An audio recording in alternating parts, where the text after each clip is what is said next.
Hello. Ba-na-ba-now.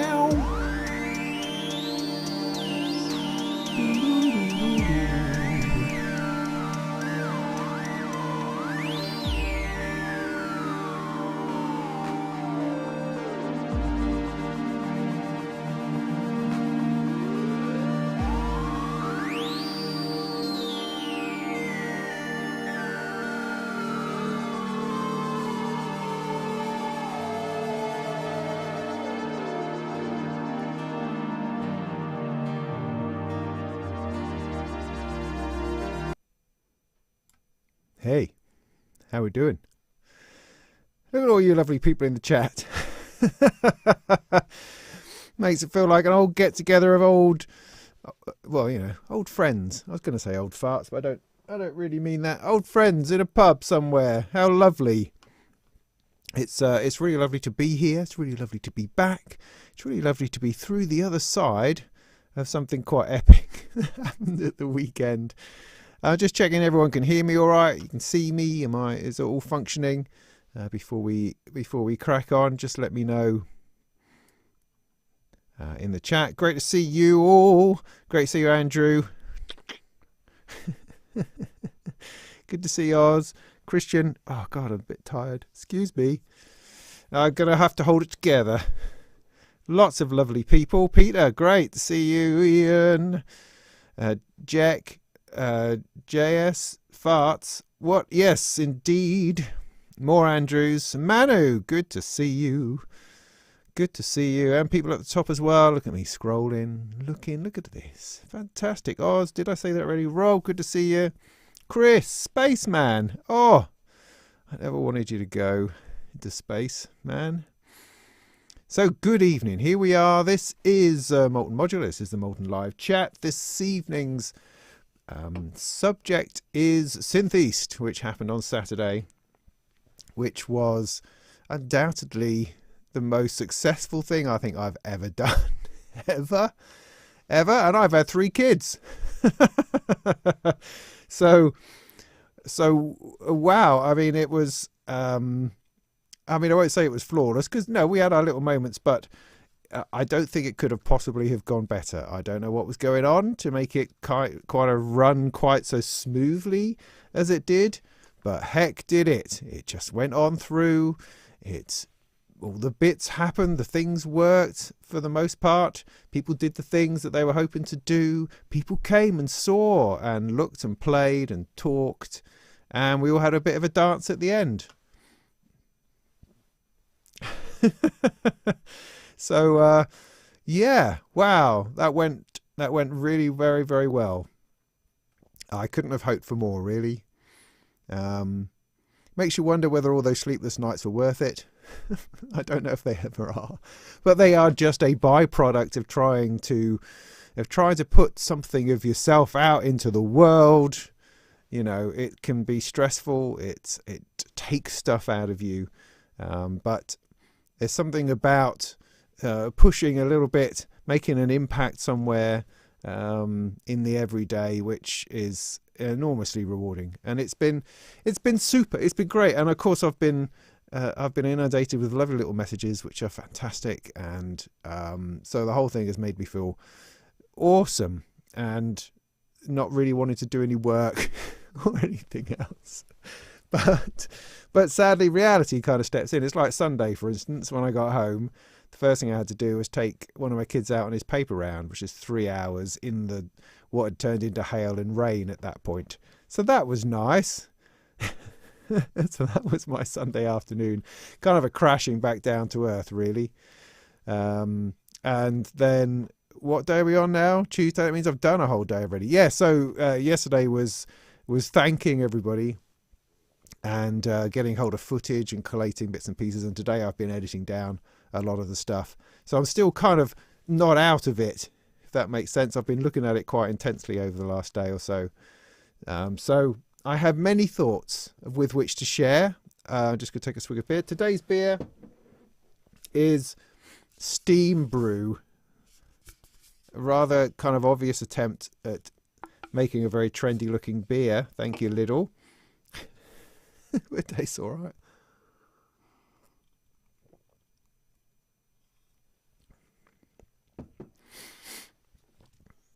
So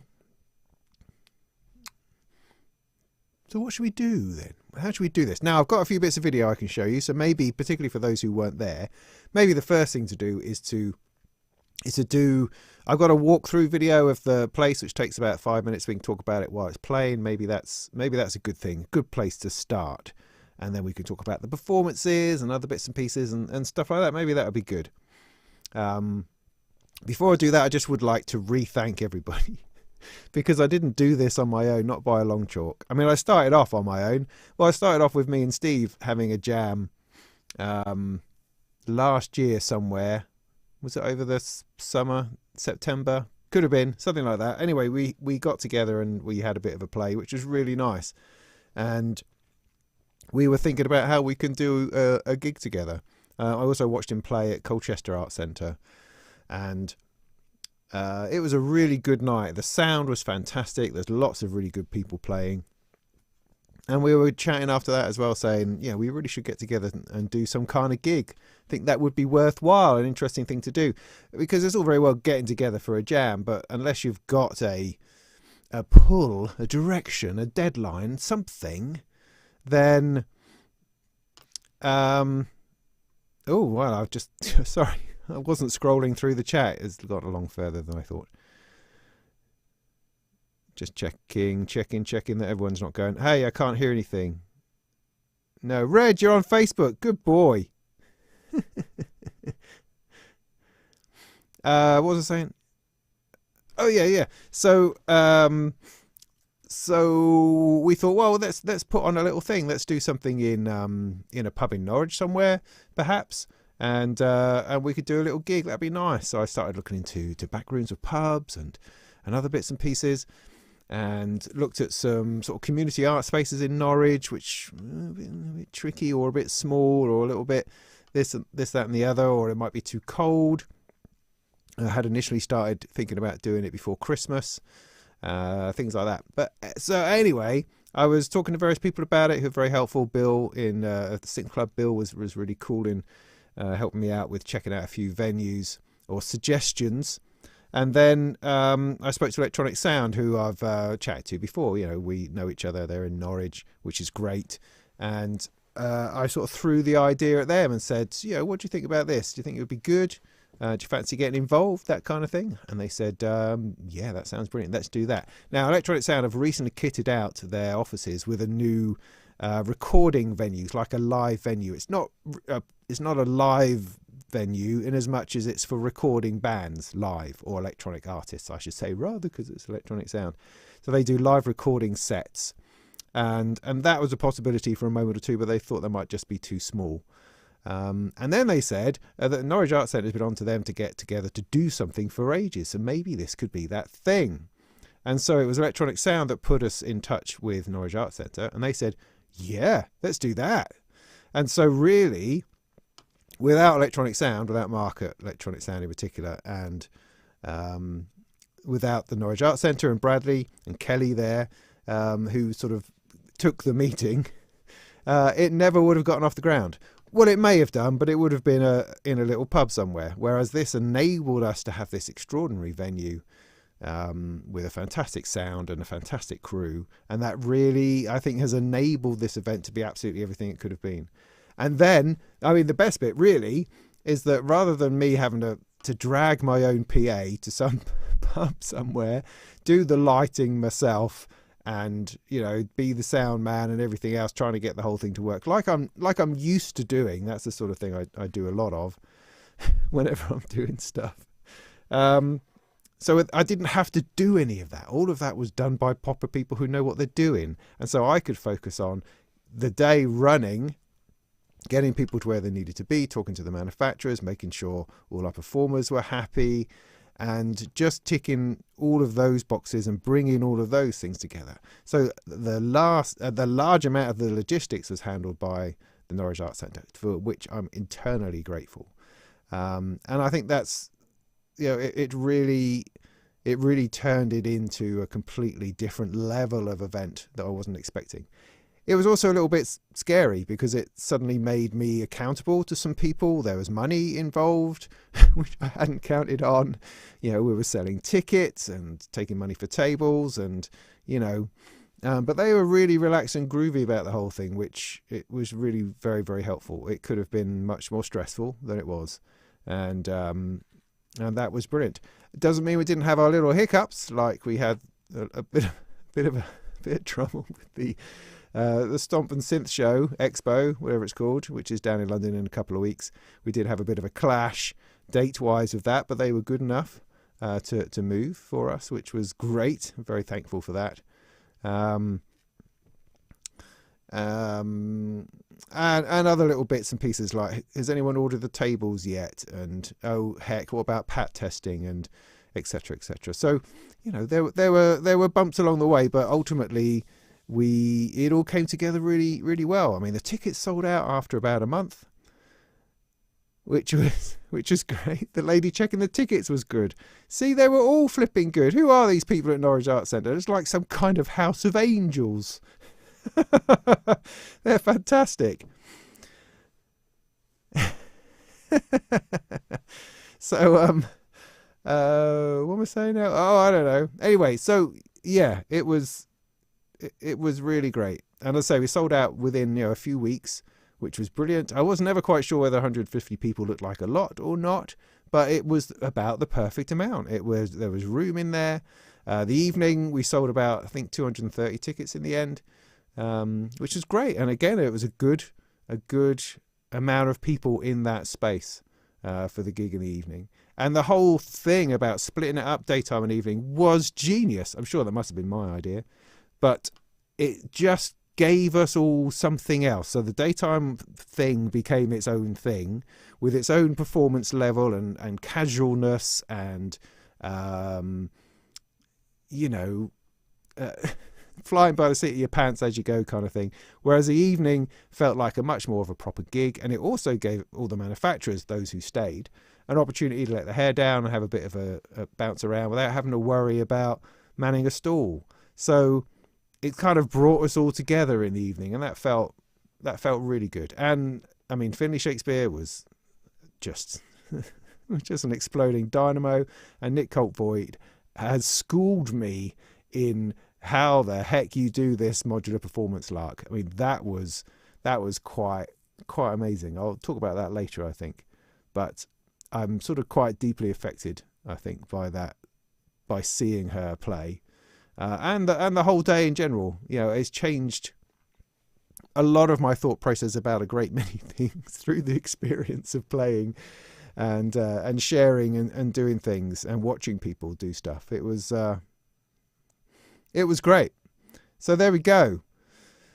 I'd also like to thank DivKid very much, Ben, who came along. He, at the last minute, sort of like the week leading up to it, it was getting a bit manic. Because I was constantly having to email people I need the insurance documents, I need the pat testing bits and pieces, make sure people are coming. Are you coming? Are you not coming? Making sure all the timings were there, that people, where's the car parks, all of this, all of this logistical stuff. I was working my way through, and I was hoping to be able to arrange some kind of meetup on the Friday night for all the manufacturers who had turned up and staying overnight. And I was trying to work out, how am I going to do that? I haven't got time. I'm doing this and I'm still trying to get things done. And then DivKid just gave me a poke and says, oh yeah, I see you're doing that Friday night thing. Do you need any help sorting that out? And it's like, yeah. I mean, I'm usually quite reserved about accepting help, but on this particular occasion, it was like, yeah, well, that would be wonderful. So I sat here and had a little weep.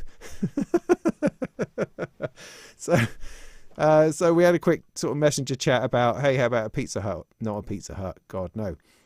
Pizza Express or something, slightly higher up. And so he sorted all that out, which was just brilliant because he kind of knows everybody anyway. So he was an easy person to become a focal point for that. And that, again, just took a large weight off my shoulders because I felt that if I wasn't careful, things would get missed and fall by the wayside, and I didn't want people to think that they weren't important, and things like the Friday night get-together was very important. It was just starting to get out of hand, or out of my hands anyway. So I'm greatly appreciative to Ben for stepping in and sorting that out. And we had a great pizza, and that all worked. We ran a bit late getting to the pub. Sorry about that, people who went in the pub afterwards. But hey, that was only a small thing. Although it was a bit cold out, that's for sure.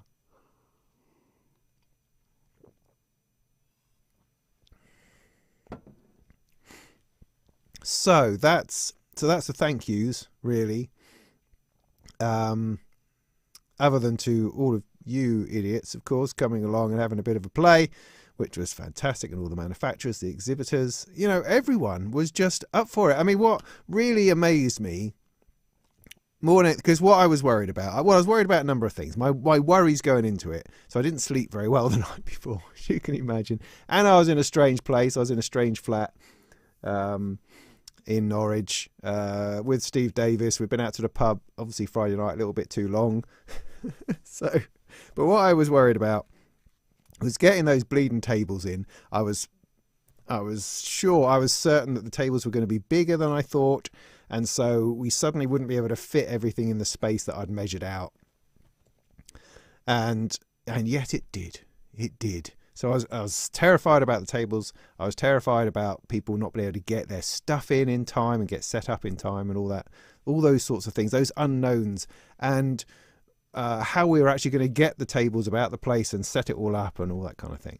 But as soon as I turned up about 9 o'clock in the morning.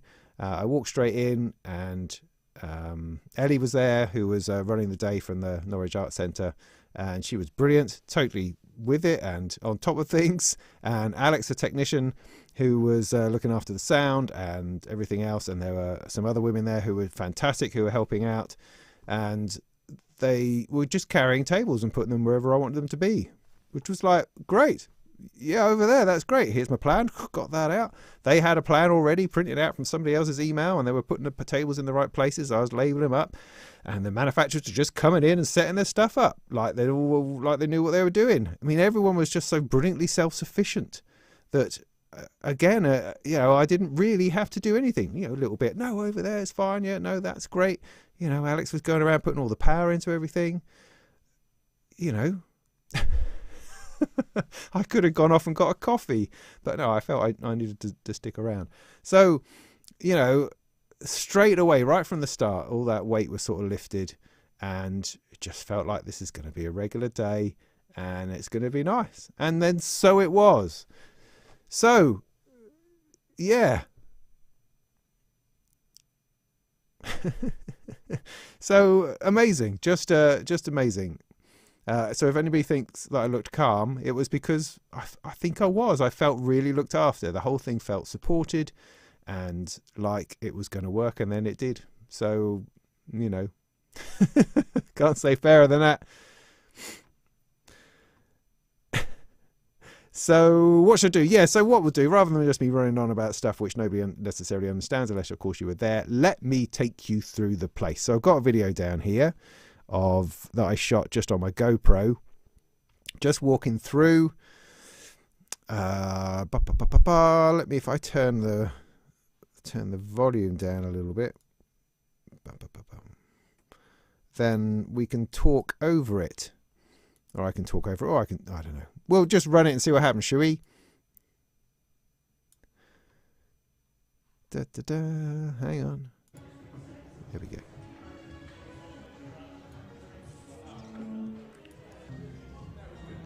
So this is the main hall. I'm just going to... Where's the pause button? Okay, so right, I'm set now. Otherwise it's going to run away with me and I won't know what's going on. So this is the main hall. It's not huge. And not huge at all. It's the inside of a church, as you can see. Got a stage at one end, you can see, with the projector screen. And everyone's just setting up. This is just about 11 o'clock when people are just starting to come in. Everyone's just finishing off setting up. So it's before the crowds, I suppose. I just did a once round. So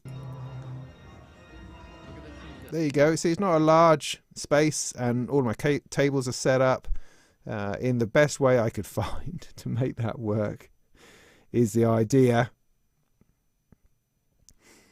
So let me take us through that, and then I'll answer some questions. That makes sense. I'm going to keep an eye on the question things. Nice tables. Thank you. Thank you very much. The tables were good, actually. They did have the potential of just closing all by themselves, because you had to make sure that you push those legs out and then push them a little bit further. So I did go around all the tables after they were set up just to check on that, because I had one collapse right in my hands. So where am I gone now? Okay, let's keep going around.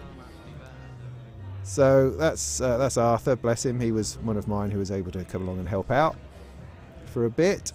Unfortunately, my daughter had threw up all Friday night, which is not what you want to hear. Luckily, I wasn't there. My poor wife Mariah had to deal with all of that, and that was the reason why, unfortunately, she and Nancy couldn't make it, which was a real shame.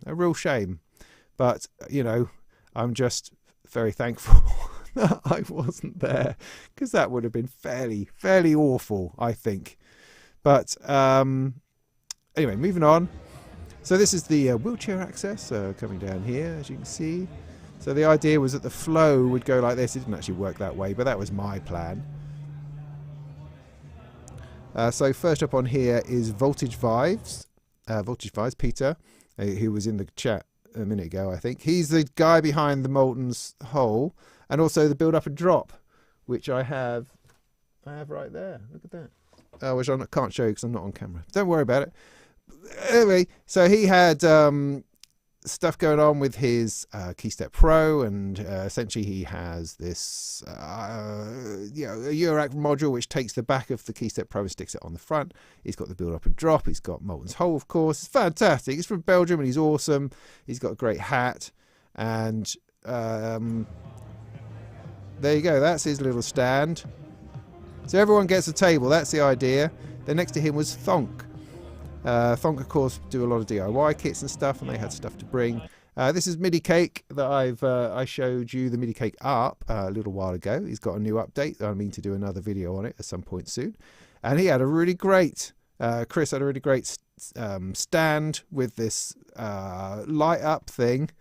I'm not sure whether it was just for looks or whether it was actually doing something, but it looked really nice. I like that. Look at that. Look at that. Just brilliant. Just brilliant. Oh, there's Thonk again. And then we got Dan at DPW. He had something new and exciting to show me. What was it? I forget. Then we had Expert Sleepers and Oz there with a whole row of distings. There at the station. And I didn't catch fire or anything. You know, it was amazing. I was able to be in the presence of so many distings and not find myself, you know, collapsing into a puddle. It was very exciting. It was very good. Yes. Yeah, nearly here.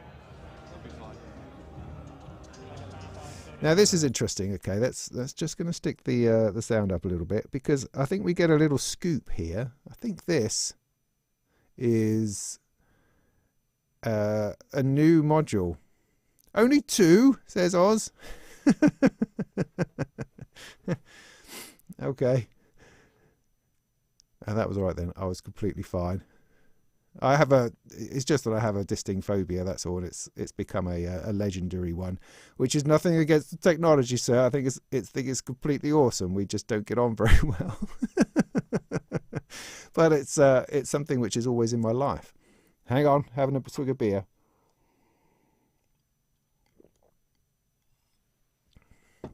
So what was I saying? Oh yeah, so Jake at RYK had something new. I think he said the word filter. I'm not entirely sure. Let's listen in. So you can choose different types of filters. Then in a horizontal line to the frequency, I just stop this. And you get frequencies that way. And you get 6 steps of like sequences. So you can step through the stages. And each stage you can set up all the frequency bands. New crazy stuff. So yeah, I've no idea what that was. I never got the chance to speak to it. I mean, that's the biggest regret of the weekend for me, is simply that I didn't get enough time to actually talk to all the manufacturers and check out their gear, because I was kind of busy doing other things. But that's just one of the things of working a show, is you don't get really to see the show. Anyway, this is AM Synths. Rob brought a bunch of his filters and stuff along, which was great. Really nice. And then over here is Blicken Synthesizers, who are a nice shop down south of us, who were good enough to come up and provide a little bit of opportunity for people to buy modules, which was very, very nice. Then we have Modular, who were a bit of a star of my set, with my Polycinematic and Kick Aid. We're there, we're good. We're making a noise, so I think we're good to go. Excellent. You look remarkably relaxed. Yeah, it's all right. People are starting to come in, I think. ILM. I know, they're on their way. They're at the station, I think. Oh yeah, ALM hadn't made it by that point. Unfortunately, they were running a little bit late because of trains, but they got there at about, I don't know, 20 past 11 or something. Over in the corner was Mike Gorman with a whole load of stuff, 5U synths, bits and bobs, and look at that. Oh, look, it's a thing with a thing. There's a real one. There's a real Descartes Dream, and the Ice and Iron game as well. So I'll be back. I did not get the chance to go back. Where are we now? Source. So Source had the Malevolent PWM, some Arturia stuff, Moog stuff, the Mini Freak, Hydrosynth Explorer. They had a bit of everything. And the Osmos. Ooh, it's a bit squidgy.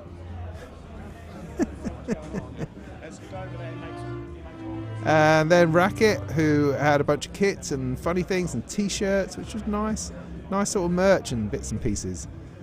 Yeah, really good. Solid stuff. And Crazy Man from Beat Boop, who was fantastic. What a load of stuff. I mean, these tape machines are just absolutely awesome. Don't mind me. Ignore this. Ignore this. He had all sorts of stuff going on. And I think he hadn't slept for a week or something. It was it's only just about holding things together. But he brought a lot of stuff, a lot of bits and pieces, and it was amazing. Hey, how you doing? And then over here we had Apollo View and Venus Instruments. No, you too. You are Venus. I had met the guy from Venus the night before. I had met John Mark from Apollo View. Apollo View do that rabbit hole thing. You know, the distortion with the valve in the middle. Venus Instruments have got a new delay out, I think it is, that I need to have a look at. That's always good, yeah. Yeah, anyway, I'll leave you to it. And over here is Look Mum No Computer. Sam bought this thing. Yes, he did. Yeah, it'd be lovely if you took some pictures of me walking around the place. That'd be super. Yes, he did. That's a flipping Kirklon? I can't remember in there. There's a few old farts. And another one. Just getting some coverage while I can. And then the last bit along the front, we had our Euro section, I suppose. We had Bafako, looking splendid.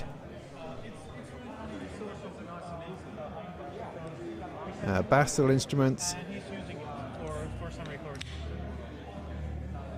Because I think it's very experimental in a way. Don't mind me. It's very experimental in a way.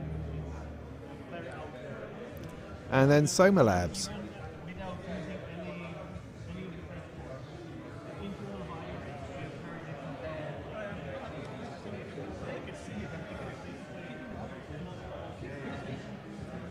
Which is very cool, and I still haven't played on a Pulsar 23. I still haven't. I've seen it now at about 4 shows.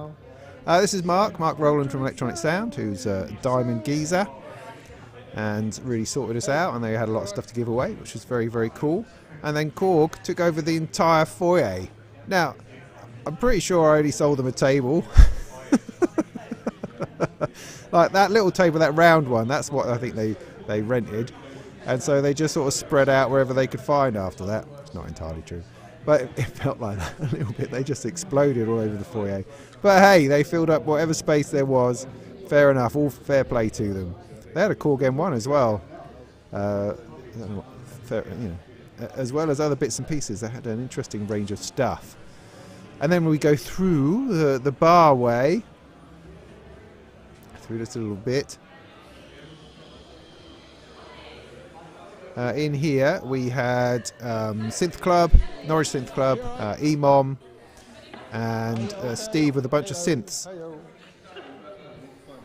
Yeah. Are you alright? You got enough room? You think? Just still setting up at the moment. Yeah. Speak of the devil and teach purely a bit.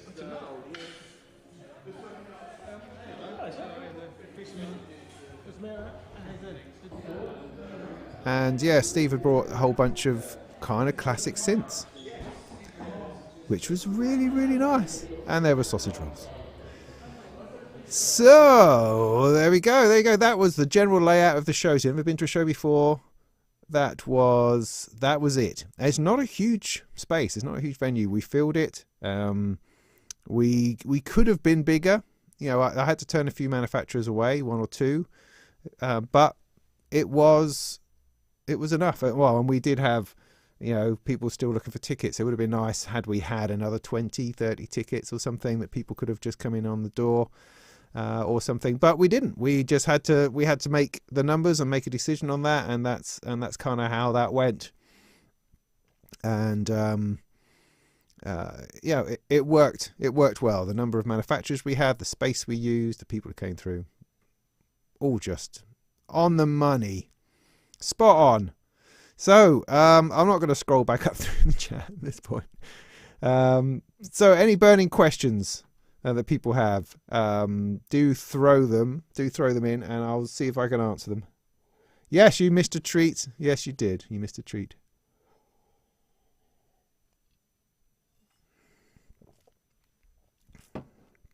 No, Behringer was not there with all their new synths, and I think we would have been happy to have them had they wanted to be. I guess. You know, I'm into synths, and so want to give people the opportunity to play on synths. I don't see the reason why we shouldn't do that. Thanks, Jamie. Yeah. People were not buying a whole lot on the day, I have to say. Perhaps we probably hadn't made that very clear that you would be able to buy stuff, because you couldn't buy everything. It just depended on who was selling and who wasn't. Blick and Synths were there doing a good job selling a bunch of modules. Other people were selling their own bits and pieces, but we hadn't made a big thing about that one way or the other. As I understand it, sales were made, and that's a good thing. Will there be a Synth East 2024? People get asking. Well, all I can say is probably. My biggest worry, because I'm a worrier. I confess I do worry about things. I aim. My intention is always to be relaxed, groovy, happy-go-lucky. You know, fly my seats in my pants kind of gal. But the reality is that I do worry about these things. What I would worry about, I think, is that we wouldn't be able to do it as well. There'd be something we'd either overthink it or overdo it. There's something about this show that just went so smoothly that in some ways you kind of just want to leave it there and go, wow, that was a legendary show. Wasn't that awesome that one time we did that? Whereas if we do it again, it could be very different. I don't know. So, but I imagine probably that there will be. Yeah, I mean, everyone seems keen to do it again. So why would I not, I guess, is the answer to that, considering how well it went and how I'm not emotionally scarred or anything. Then surely we should. So yeah, we're going to talk about it. We will talk about it. I'm not going to think about it too hard just at the minute, but in a few months' time, we'll give it some good thinking. Did you recover? Look, Mum, no computer recording. We'll get to that in a minute. But yeah, that was all right.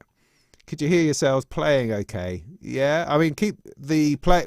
I'll show you some footage of the performances in a minute. So save your performances type questions till then. Was there a maximum limit on how many people you could have had in that space? Yes, there was. But the thing is that they'd never done something exactly like this before at the Norwich Arts Centre. They'd done craft fairs, jumble sales, that kind of thing. And that's what gave us an idea on how many tables we thought we could get in, the kind of approximate layout, that kind of thing. So that gave us an idea. And they said for those, they'd usually have 150 people. And that was throughout the day. And that seemed to work right. But the difference being that at some kind of craft fair, you would have people coming in and out. So you wouldn't actually have everyone there at once. Whereas I kind of assumed that everyone would turn up at 11, 150 people on the door, and everyone would leave at 5. So you just have 150 people in that space. And that was a worry. I worried that it was going to be too tight and too crowded, and then we'd all have to sort of shuffle round, in a big conga line kind of thing. But that really wasn't how it was. It felt busy, but not overly busy the whole time. I don't know how other people felt who were there. Maybe people who had got fed up and left. I don't know. But the impression I got was that the space seemed about right. So, but we had to make a decision beforehand on how many people to limit to. And that's what we went for. And would we change it? Well, as I say, it seemed to fit really nicely. So while I'd love there to be room for more people, I don't know that there is. Really. So, and I mean, you've got 150 people. You've also got 30, 40 people from manufacturers and guest list people and, performers and such like. So it actually ends up being a lot more than the actual 150.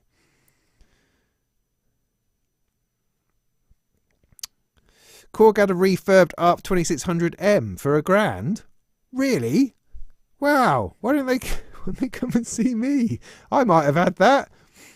Cool. So will I be at the Synth Expo later this month down in London?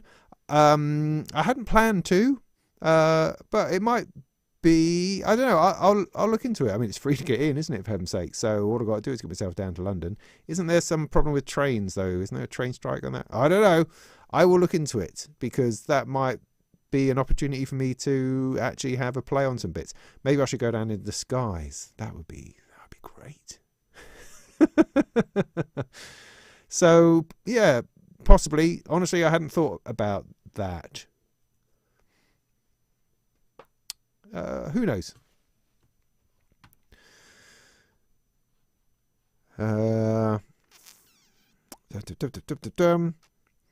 Maybe more shops. People express surprise there weren't more shops. Oh yeah. Okay, but I mean, I guess it depends on then who that is. I mean, that's the question. I know that KMR, for instance, who are a big shop, were running the pedal expo. So I don't know. It depends on who do you go in with. I mean, do you go in with Toman, which is a possibility. That's somebody I thought of speaking to at one point. But then how difficult would it be for them to have to bring stock here? But yeah, because I work for Toman through Gear News to some degree, and so I have some connections there. But then bringing a barrel load of stuff over would be difficult. I have worked with stores in the past, but I don't know anybody in stores just at the minute. Funnily enough, Red Dog, of course, disappeared. There is a PMT in Norwich. So, I mean, things like that were a possibility, I suppose. But again, it's space. You'd have to give up quite a chunk for a shop to have space in there. Yeah, I mean, I just have to give it some thought. But Blick and Synths, they had a table, they had a bunch of modular, were able to do stuff, but perhaps the opportunity to sell smaller synths and regular synths may have been a good idea. Yeah, okay, I'll take that on board, certainly. A 3-day event could be. I mean, you could do that. My thoughts on that are kind of like, if you do, I mean, let's assume it's a 2-day. Let's go for Saturday, Sunday. I mean, Modular Meets up in Leeds does that. Would that mean that you could have twice the number of people, Or would that mean that everyone would come to both days, and so you'd essentially get the same number of people? Would manufacturers want to be there for 2 days? That means staying in the night, which is added expense, although many of them did anyway. Possibly, could you have different things on different days? Yeah, I mean, one thing that we talked about having was some kind of workshops, some DIY workshops. You could also have panels, or you could have lectures, a bit more like Synth Fest. Those are all possibilities, and maybe you can have different things, different days. So the Saturday you could have it like it was, with like the expo, and then the next day you could have panels and talks and things like that. There's lots of different ways of doing it. I mean, other people say that you, rather than having performances throughout the day, you know, peppering in the same space, you should have the manufacturers in a different room to the performances, which is a cool idea, perhaps, but that's not what the Norwich Arts Centre can offer. And also you have that fear that people are going to be performing to an empty room because everyone's over there, or everyone's in the performance, and so the manufacturers are standing around not doing anything. You know, you're trying to find that balance, and I think the balance went quite well. You know, it's not a perfect balance, I don't think, but I think it balanced better than it balanced quite well on the whole. On the whole, I think it did. But we're having a talk with the Art Centre and Electronic Sound on Friday, so we'll get together and talk about it, to see, you know, to start hatching ideas, I suppose, and what we could do. Because I'd really like to stay at the venue. I mean, one option, of course, is to use a bigger, different venue, but that will bring with it its own challenges. I mean, the Art Centre has definitely proven itself capable of doing it brilliantly, and it would take a big reason, I think, to go somewhere else. Unless, you know, it goes Norwich wide and everything has something like they have the Science Week and things like that.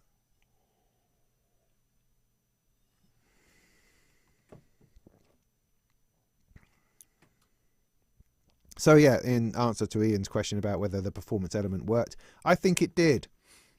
I mean, part of it is that I think what it did well is it made it a kind of a more friendly, more immersive event. Because I think you can walk through a trade show or a synth type show, not really talk to anybody, and sort of mosey your way through, put on some headphones, play a few things, and kind of mosey your way out. Whereas what I think the performances did was it sort of broke that up, grabbed people's attention, and gave them a shared focal point. So they had something to talk about or to stand around and chat over. I think it really gave it a friendly community vibe, you know, because it wasn't as if you were being performed at as such, because the performances were friendly, local performances from local people. They weren't big posh things, and with a patch off, you know, we were just mucking about, you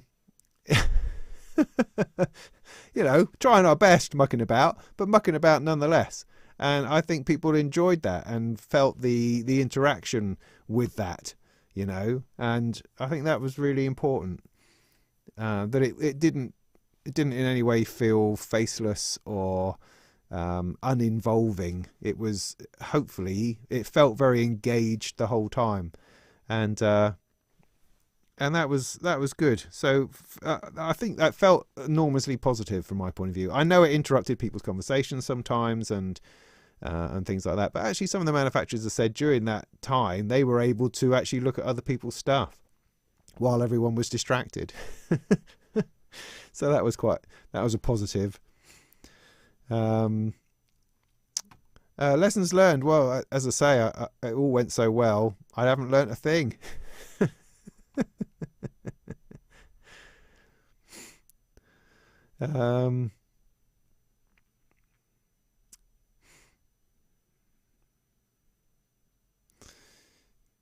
Definitely do it again. Cool. Yeah, nice.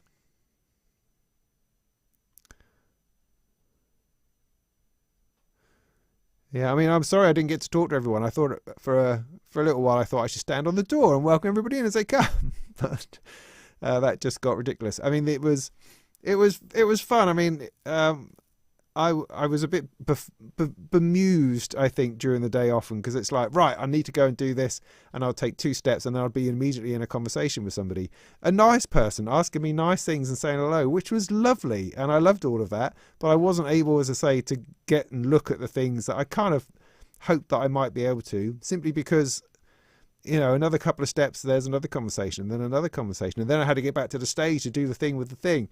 So, you know, it was simply impossible for me to do anything other than be what I needed to be. You know, that was my role. My role was to be there as the friendly face, you know, as the point of contact for people who had come and to support me and to support the show. And yeah, I greatly appreciate all of that. And so absolutely, that was my role, to shake hands and talk and listen and say hello and smile as best I can. And I hope that I did that all right. I didn't even get to eat.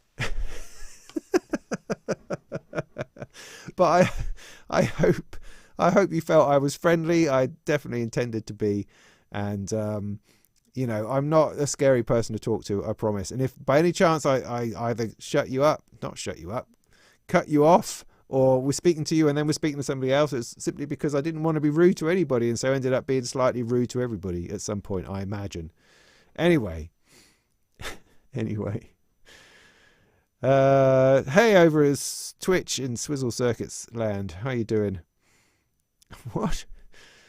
Felt about right, says Jamie. Cool, yeah. Would I change the venue and expand? Oh, like I say, it would take a really big reason to do that. I mean, yes, there are larger places. One in particular, St Andrews, near the car park, if that's where you park. There's a big church there used in a similar way, but it's much bigger, much higher ceiling. But it does have a crypt and some other rooms. I mean, that was definitely one I was thinking about, but I'm wondering whether I could actually fill it or not. I don't know that I could. So it's not anywhere near as cozy. Yeah, I don't know. Only if Carrow Road. Yeah, absolutely. There's a strange conversation going on in there.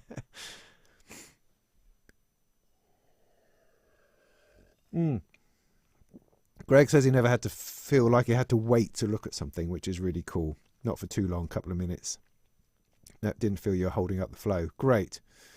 Super Booth, yeah, I've bought a day ticket for Super Booth. I'll be there for a bit. There are some train strikes on that day, says Tom. Okay. Well, if I'm going by train, if I can get myself dropped off, I'll have to look into it. Ooh. Hey, Robert. Yeah, thanks very much. That's great. Yeah. I mean, I thought about merchandise. Oh, it's just such a... thinking of the right word. Merchandise is tricky because you have to invest in a whole load of stuff. I mean, I was already quite surprised that I ordered something from Vistaprint and it came before the event. Normally I order stuff from Vistaprint and it turns up 3 days after. So I actually ordered a whole bunch of postcards, half of which didn't go. I expected them all to go. So that was great. But, you know, T-shirts and other bits and pieces, yeah, absolutely. I could have been doing that, but it would have meant a bit of investment beforehand, and you're always left with the ones that people don't want, or the colour that you got wrong, and then I'd need someone to man it.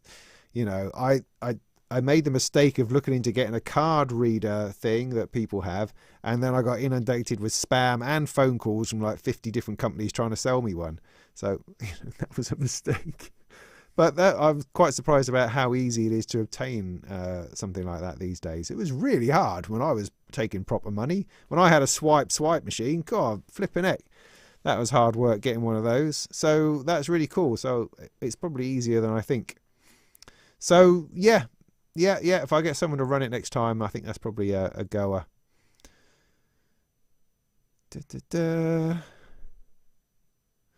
Yeah, smaller makers. Yeah, that's all part of it.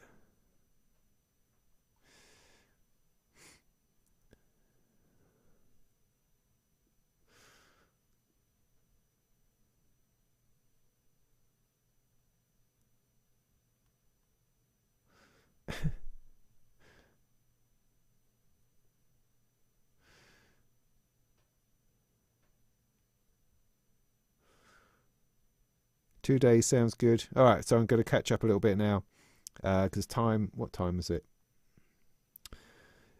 Yeah, I had earlier thought that perhaps we could go from the live stream into a premiere of the Synth East video, but I haven't finished it. So you've seen the walkthrough, so that'll be part of it, obviously, and I'm going to show you some performances in just a minute, or a little bit, some clips of. Yeah, good. This is all good feedback. I am reading most things, most things as I scroll through. It's really appreciated. Yeah, the venue was good. Yeah, no, outdoor space, that's a good question, Greg. It does have some out the back, I noted, but it was flipping cold and a bit rainy. So if we were to have it in June, say, would that be possible? And then we could have a marquee out the back. I think I'd stick the majors, the big brands, in a marquee. If Korg were great, but if I could persuade Roland to come, maybe if Source did a bigger, have a bigger space with a few more bits and pieces, maybe that would be a cool thing to have in the marquee outside.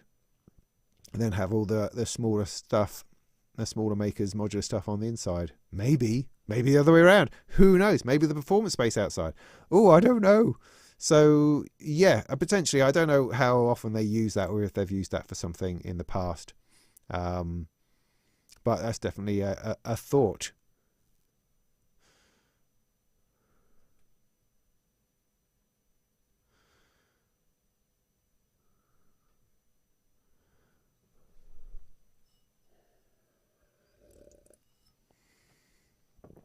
What's a Gandalf mosh pit? Is it a mosh pit with a bunch of old farts with beards?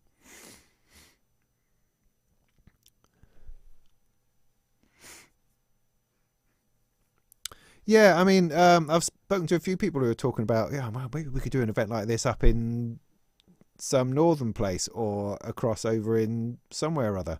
Yeah, maybe so. I mean, ultimately you've got to think about the manufacturers. They've got to be into it, and in some ways, if there's too many, do they have the budget for that? Because it costs petrol money. It costs buying or renting the table at the event. I suppose it's potentially hotels and food. There's certainly real costs involved if you're a manufacturer. I mean, one of the comments I had from, I think it was from Focusrite. Oh, yeah, Focusrite. Because they're sequential, aren't they? Of course. So I were hoping to get them to come, but they said they'd already spent their budget for that year, and their budget starts again in April. So they had no money to spend on coming up to Norwich and bringing along a Prophet 10 for me to play on that I wouldn't have had time to play on. So if there's like every 2 months another event on another part of the country, that's going to get quite wearing, I imagine.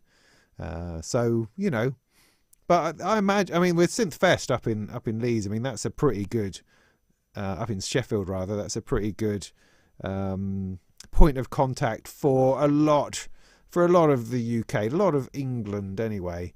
It's far enough away from everywhere. You probably need something down in Cornwall, Bristol, I suppose, probably ideally, and then something in Scotland. Maybe that's the way. This is the way.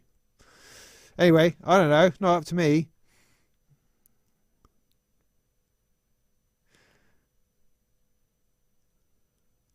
The patch offs. Yeah, we'll get to that in just a minute. Get to that in just a minute. PA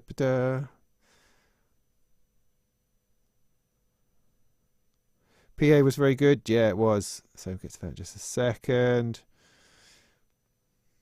No, I didn't even have a sausage roll. See, one of my, I have many problems, right? But one of my problems is I am empathically ill whenever anyone in my family is ill, And so when Nancy was being sick, I only had to hear about it to feel completely awful myself. And I sort of struggled through breakfast on the Saturday morning and had to talk myself out of it, because it is purely psychological. It's stupid, but I have a bit of a phobia about that kind of thing. And so I had to talk myself out of it for breakfast. So the last thing I wanted was an enormous sausage roll that had been sitting there in the bar for a few hours. Just like, I felt, no, I can't, I just can't do it. Oh dear. Anyway, did you find the fish and chips in Lowestoft? What? No, I went down. Funny enough, we went to a fish and chip shop, the Grosvenor Fish Bar up just in the lanes, at the bottom of the lanes, opposite Head in the Clouds. We went down there, went in the bunker underneath, which is fantastic. It's just, a basement kitted out like a 1940s wartime bunker with swing music and stuff. It was great. So we had fish and chips down there. Awesome. Me and my two boys I had by that point, which was very cool. Anyway, I digress.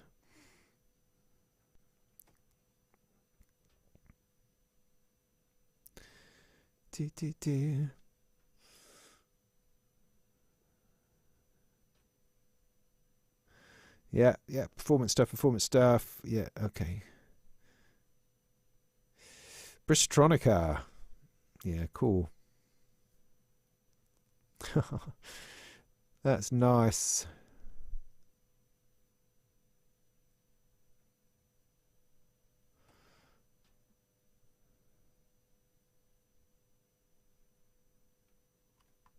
Okay, got to the bottom. No, it wasn't anything to do with Friday's beers. I promise. I didn't actually have that much. You'll be surprised how little I can drink. I'm old enough and wise enough to look after myself these days. Right, okay, so let me spin up another performance then. 1 second. I've just got to...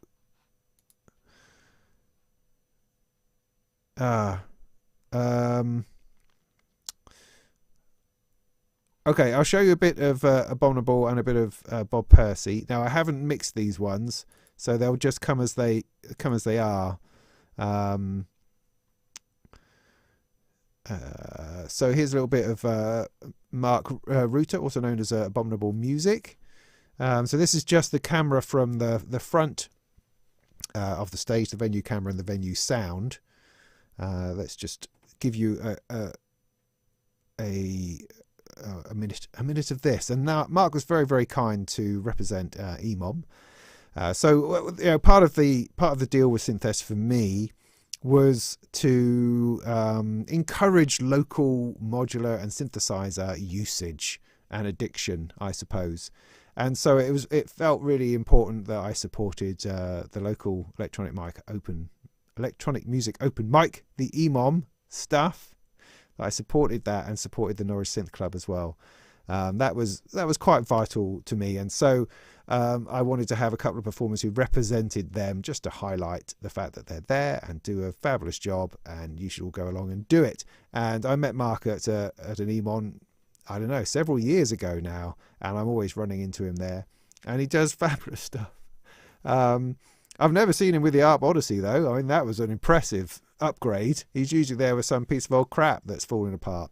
So it was great to see such a solid synth in his set. And he'd also spent the whole of January doing the daily jams as well, which was impressive on Instagram. So anyway, here's a quick blast. Where should we stick it? Stick it somewhere about there. And stick that in.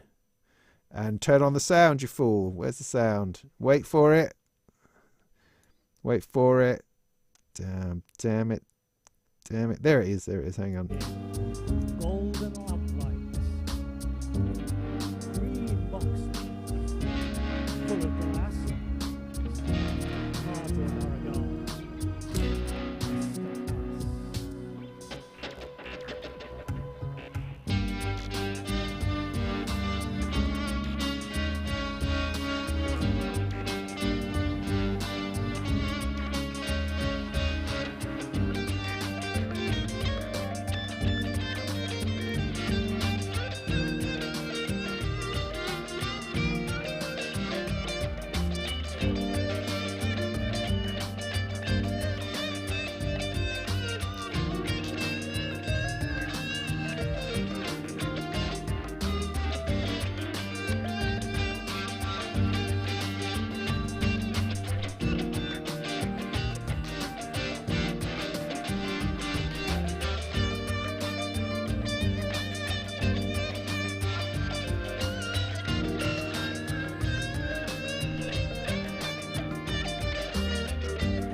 and usually guitar as well, of course, which is always a massive surprise at a synth gig. But I think that was really cool. I love the fact that he has this mix of sounds and different things going on. I think that's really in keeping with the whole electronic music open mic thing and the whole vibe.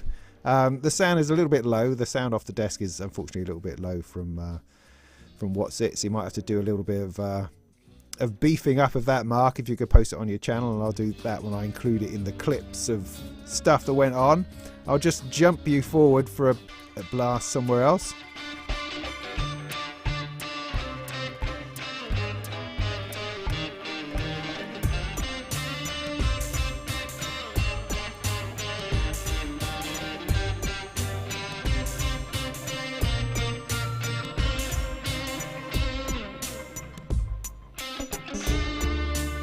See the swing in the playground rocking gently to and fro. In the autumn cool, sycamore seeds whirl towards the spot where new trees will one day grow. She sits holding chain of iron with a stare that stings like thorn of rosebush. Whisper a prayer to your God, then give her a push.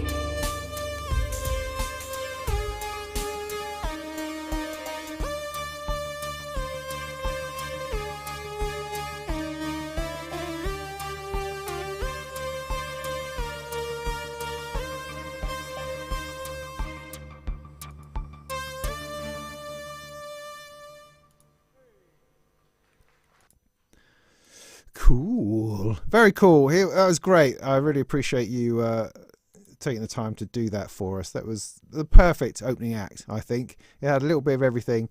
I do apologise for the feedback that we had at the time, which was this weird thing where when I hit record on my camera, because I'm recording at the same time as streaming to the projector, the sound was going through the little speaker on the projector, ridiculously, and then getting picked up again, and that was causing weird feedback that we couldn't quite work out. Poor old Sandman was running around going, I don't know what's going on, everything's what? So yeah, that was good. So yeah, brilliant, totally fabulous. And then following that up, we had where are you now? I put you in here somewhere. Have I lost you already?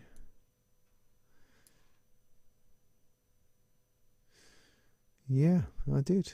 All right, I'll just try that again. So the other one was Bob. Now, Bob Percy is a local musician who, again, I've met at an EMOM, I think, and also at the Synth Club.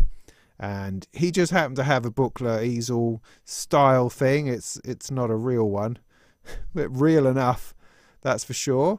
And I thought that would make a really nice a difference. Do you know what I mean? Something a bit more experimental and just noises and bits and pieces. I thought that would go well. And so he did, and he did a great little job of having to fiddle around on his thing. Let's bring some of that in. Oh yeah, again, I got to turn the thing up. Hang on. Wait for it. Wait for it.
What is it all about? Nobody knows. Nobody knows. I'd love to have a go on one of those. One day, I'll have a play on one of those bright blue, white and red things. It's an extraordinary machine. Let's zoom it on a little bit. Just have another 30 seconds.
See, that's really nice. Now I'm sitting down and listening to it again.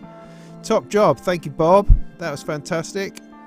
So those were our two sort of Abominable Music was supporting EMOM, Bob Percy was supporting the Synth Club, and that felt good. And that left the rest of the time for this mad, crazy patch off idea, which well, there you go. It's an idea, and I think it went remarkably well. So this again is one of mine and Steve's conversations. He had this idea of how about if we randomise who gets to play together? And it's like, okay, so that means we'll need more than a couple of people. Then we'll need a whole bunch of people. And so I set about trying to find all sorts of people who could come along and play a bit of modular, who'd be into doing it. And not everybody could. Some people couldn't be there for various reasons, who would have loved to have done it. Other people just really didn't fancy it. With Sam, Look Mum No Computer, I actually reached out to him initially to ask if he wanted to perform in the evening. I thought that would be an awesome gig. But he sort of said that he just was taking a bit of a break from that. He'd found it quite hard. I think he'd hit a bit of a wall with gear not working, and had ended up getting a bit frustrated with the whole thing. Because it must be hard if you're, if everyone's there for a gig and you're just beset with technical problems. I imagine that can really wear you down, because a lot of the stuff he uses is very DIY and handmade, and there is always room for difficulties. And so at the time that I spoke to him, it may be very different now. In fact, I think he is going out on tour again, which is great. But at the time, he was a bit down about it, and sort of said, "No, he doesn't think that he would like to do that. Thank you very much." But then I mentioned the patch off. Well, how about just a little performance in a weird in a weird idea? And he says, "Yeah, let's do that." So he said he'd come and bring a thing to stick on a table, and so he did. And he's not the most communication. He doesn't respond to emails that often. He doesn't check that often. I imagine he's very busy, and I imagine he gets a lot. So I was never really sure whether he was coming or not till about the week before, when I finally got in touch with his agent, I think it was, who said, "Oh no, it's in the diary, so he's coming. If it's in the diary, he'll be there." And so that was brilliant. Totally brilliant. I was so pleased to have him there. What am I talking about? Oh yeah, so who we got together to do it. So we initially aimed for 8 people. We ended up with 6, which seemed about right. It was really great to get Andrew involved, because I kind of put some feelers out at one point onto the internet to say, would anyone like to play this event? It was a thinly veiled attempt to get really, really famous people to respond. I don't know, Tom York or Hannah Peel or Duran Duran, something along those sorts of lines. But I got a lot of lovely, lovely offers from lovely, lovely people, many of whom were come from the other side of the world, which I didn't think was, I just couldn't get my head around that. So I'm sorry if anyone in the States wanted to come and play, and I sort of was a bit kind of, don't be stupid about it. It's only because I can't comprehend the idea that someone would take that much trouble to come and play 15 minutes in Norwich. I mean, I've been invited to play at the at the EMOM in Southend, and it's like, well, it'll take me 5 hours to get there for 15 minutes. God blimey, no. You know, that's my level of commitment. So I just, I would expect that to be the same around the world. So what am I saying? So yeah. So anyway, Andrew is one of those people who said, "Oh yeah, I'll come and play if you like." And I've known Andrew a while. He's been in the chat for ages. I've spoken to him many times, and I've even shaken his hand at Synthfest, I think it is. And I thought, yeah, I mean, maybe that would be a really good idea. You know, a solid person. I think that would be great. And so I got him in. We were talking about at the Norwich Arts Centre, we talk about a few local musicians and people who we could potentially book for the evening. Lula York's name came up, and so I went and did a little bit of research into her and a couple of other local people, and thought, yeah, that could work really nicely. And so initially I approached Lula with the idea of doing a performance during the day, you know, just a performance by herself, which she said wasn't that interesting for her. She didn't think. But the patch off, very interesting, yes, because she's really into the idea of working with other people, and so that really appealed to her. So I thought, perfect.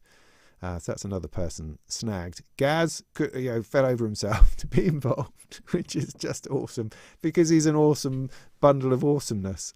And so we had our group, and that seemed to be enough. I think. So I didn't push in too many other directions. I had some other possibilities, you know, didn't quite come together. But at some point you've got to just go with what you have.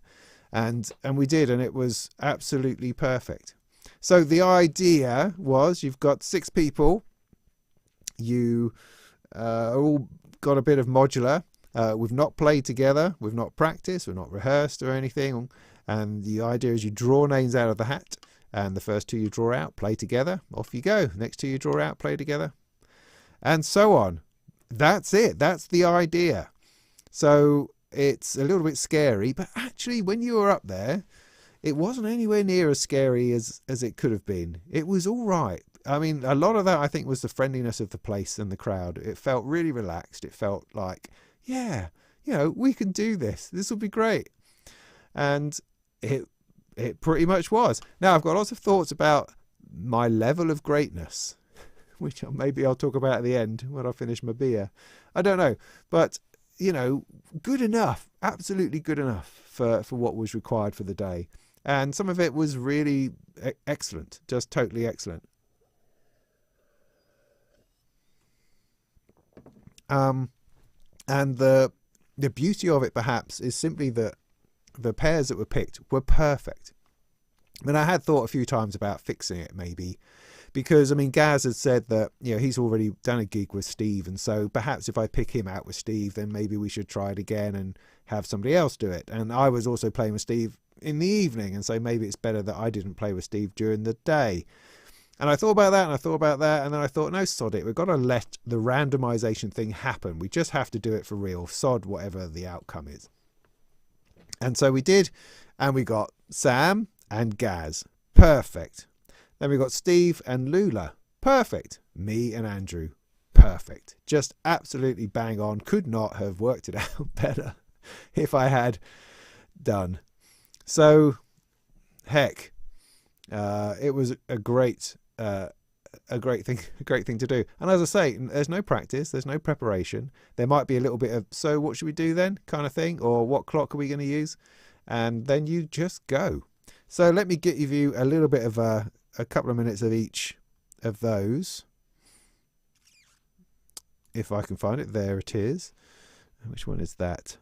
I've already got this. Have we got the sound on? Yeah. I'm not going to explain it again to myself. So the first up, I decided to put Sam at the end because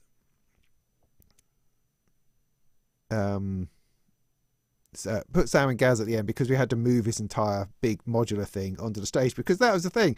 I had said numerous times in email conversations that I never quite sure whether Sam read or not, was to just bring a little row of modular, you know, bring a synth or something weird to stick on the table. That's great, but just make sure you just bring a little row of modular. That would be really good, and then we can do the jam. And of course, when he turned up, I'm looking at all his gear going, I don't think he brought any modular with him.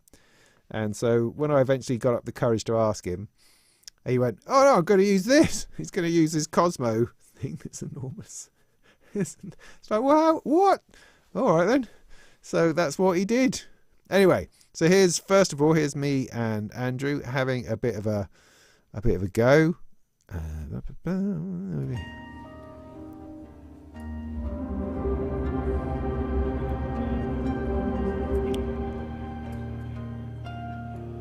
I'll just say that I have mixed this a little bit now, so I've managed to beef up the audio a little bit. It included the audio from the recorder I had on the side, and also the side camera, as you can see now, and blended the two together in a YouTube-y kind of way. And so this, I'll be uploading this tomorrow with a bit of luck, so you can see it in its full splendour.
Gonna just nudge us on a little bit.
So yeah, not bad for a couple of blokes, eh?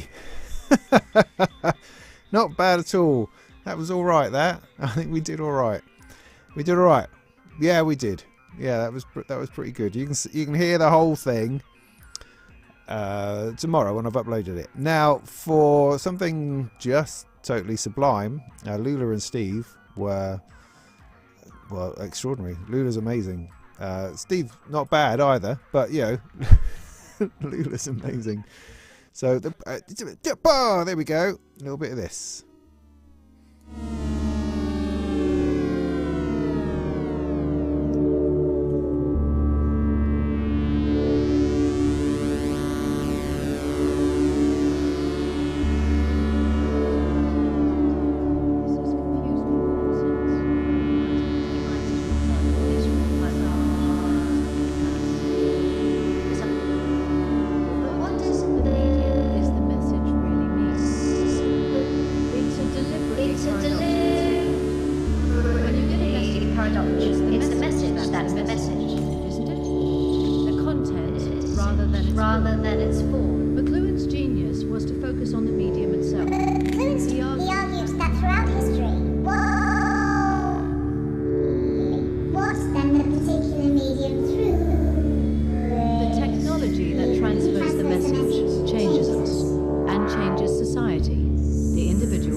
Would like to point out actually that Lula was patching on the fly, as in she turned up with the case unpatched pretty much, and it was just like she's next level. She's next level improvisation is what she is.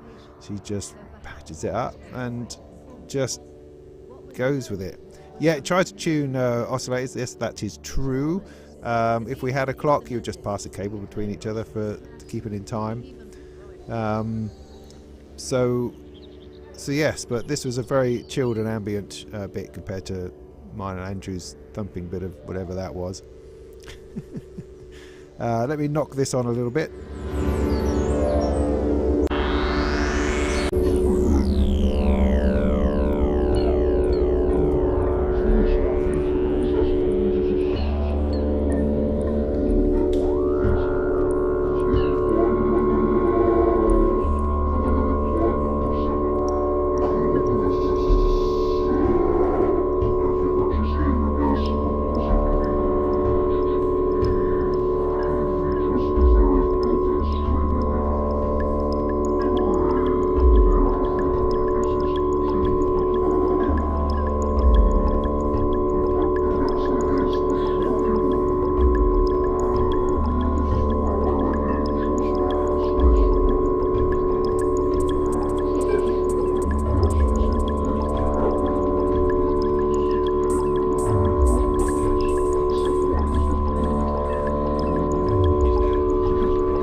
So yeah, in terms of setup, as somebody asked, well, no time at all, really. I mean, I guess I pulled the names out of the hat sort of half an hour before the first lot went on, so theoretically me and Andrew had half an hour to talk about it, although we didn't. and so the others had longer than that, but I don't think they did particularly. But you set up on stage 5 minutes before you started. By the time you were set up, you were kind of ready to go. Trying to remember what me and Andrew said to each other. I think we basically we mostly said it will be all right, it will be all right, it will be all right. And then he started something, and then I think I said, oh, I've got some plinky bits I could bring in, and so I did. And I mentioned I had some drums. I think that was about it. Sorry, this is really.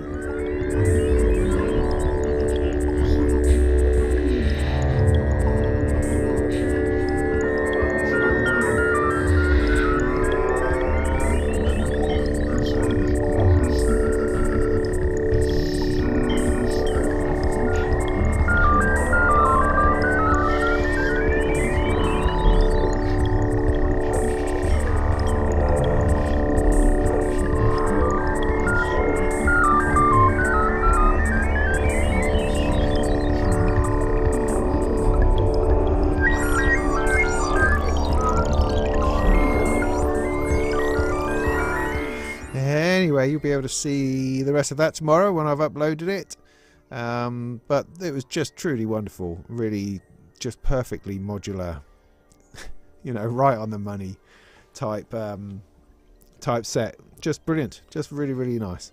So, and then we go on to Gaz and Sam, of course. Oh, here we go. So there you go. That's his thing. And he had a bit of trouble with the Furby to start with, so we had to reboot, and then it all sprang into life. Let's have a bit of that.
So yeah, pretty amazing, pretty amazing all round, really.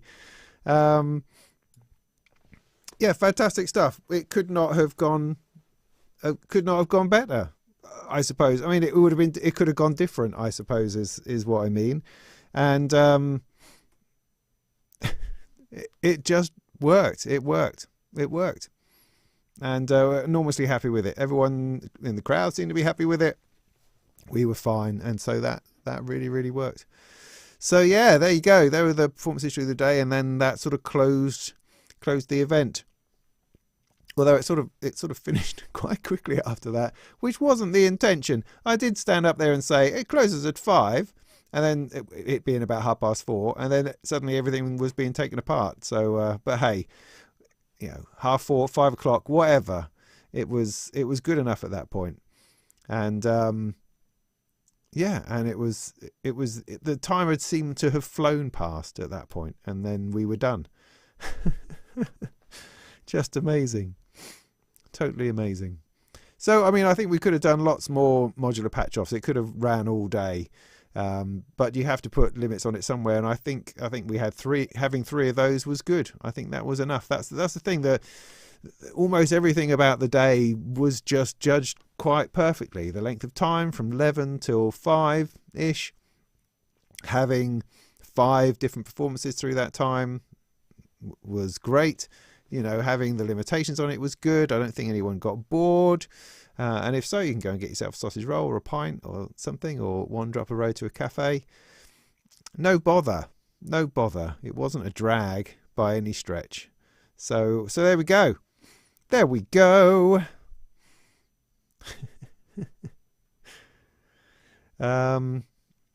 Yeah.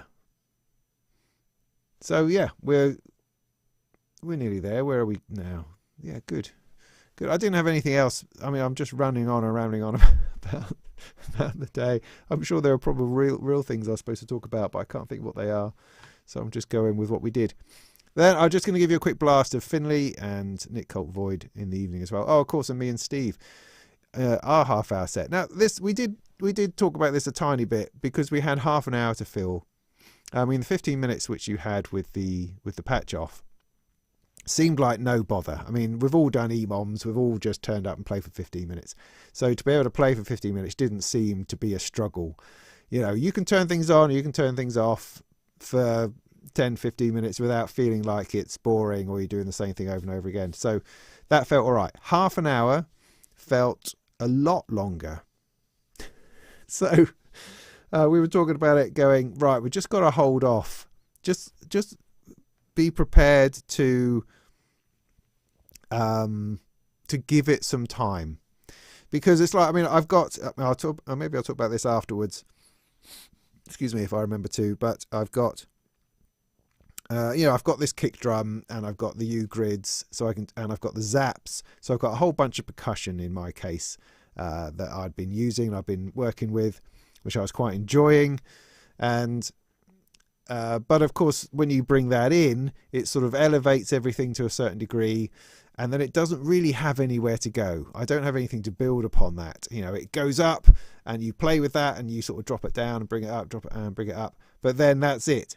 So you can't bring that in too soon, otherwise you'll have nowhere to go. So our only plan was to hold off on dropping the kick drum in until halfway, at least halfway. Let's do like 15 minutes of other exploratory ambient stuff before we get into the rhythms, and that was really the plan. I think that we went with, as much as the plan goes.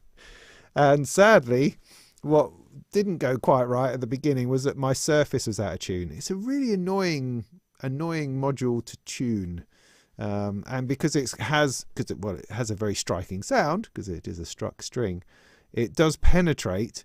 And it penetrates and then is slightly off, and that's kind of like, oh, but then the sound is gone, and so you're trying to tune it, and it's like, oh no, the sound's gone.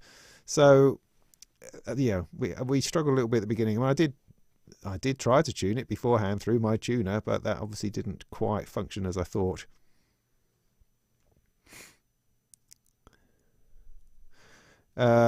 Which bits start and end with something madly out of tune with a glorious middle section?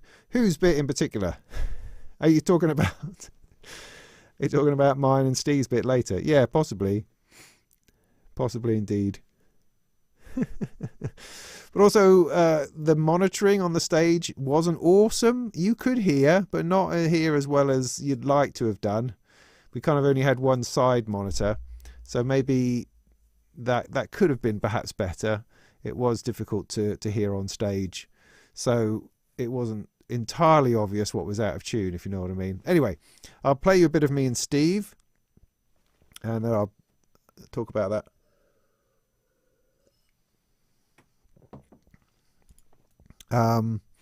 So yeah, it sounds slightly worse, I think, on the recording than it did at the time, because as I say, we couldn't hear that well.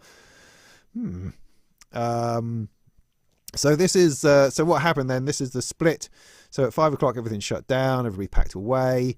I found myself some time to go and take my two kids off to have something to eat, so we went to the chip shop.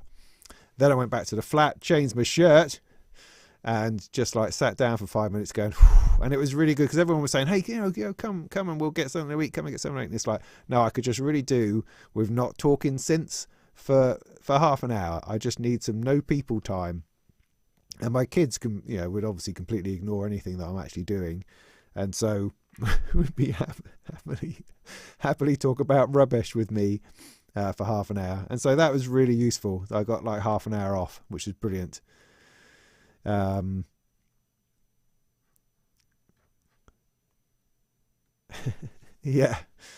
What am I doing? Yeah, so anyway, so then I got back and Steve was setting up and I got set up and ready to go. And so the evening was a different vibe entirely.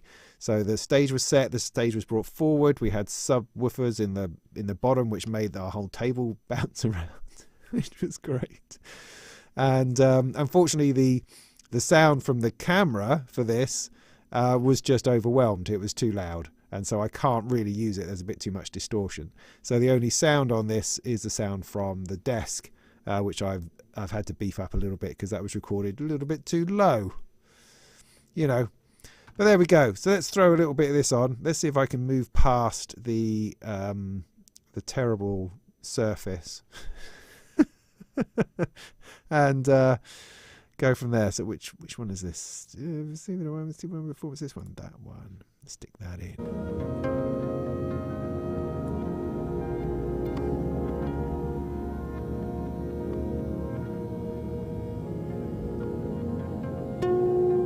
Yeah, no, that's still a bit out of tune, isn't it?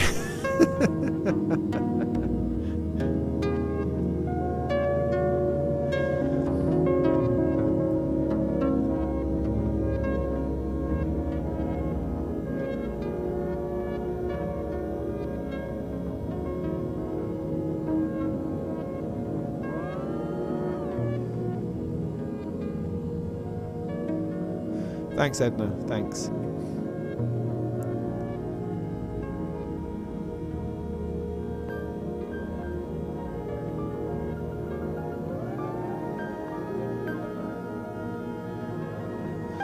Yeah, so we sort of did this for a while. Let me move it on. I mean, it was very nice. It was being up there was really cool and trancey, and we were just sort of vibing into it and rocking into it a little bit. I mean, rocking from side to side, not rocking in the free world type rocking. And it was just so chilled, and we had this lovely field of people in front of us, and just lovely. Yeah, we had a lovely time.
one thing that was really good was how we could actually talk to each other on stage, and and that was part of it very much part of the experience of jamming with someone like that. You weren't like face to face or trying to ignoring each other or something like that.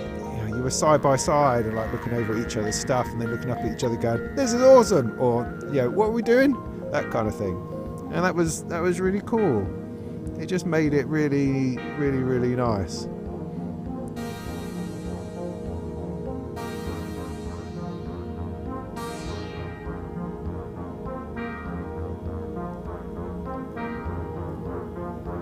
So look, we're nearly 12 minutes in, so we're going to start now moving towards that kick drum in a minute.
So yeah, let's wind that on a little bit.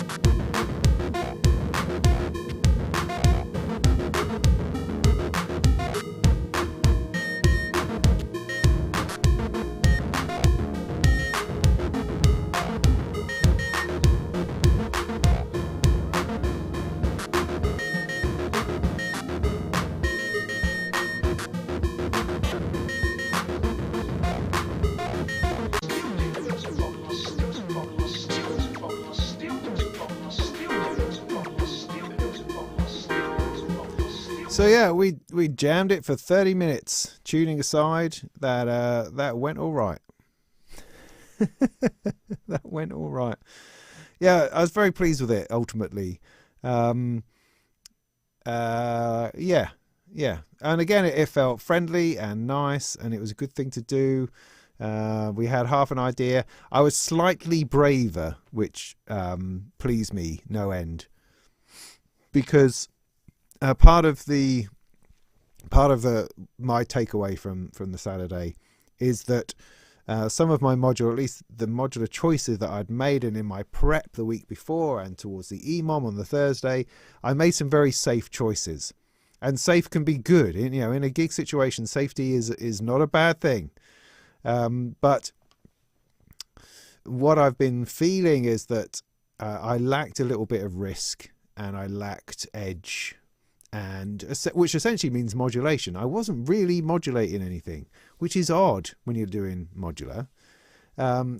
Everything was pretty. I had 6 things in my 6-channel mixer, 6 different things I could turn on, and I could play with each of them a little bit. But I knew what they were, and I knew what they would sound like, and that felt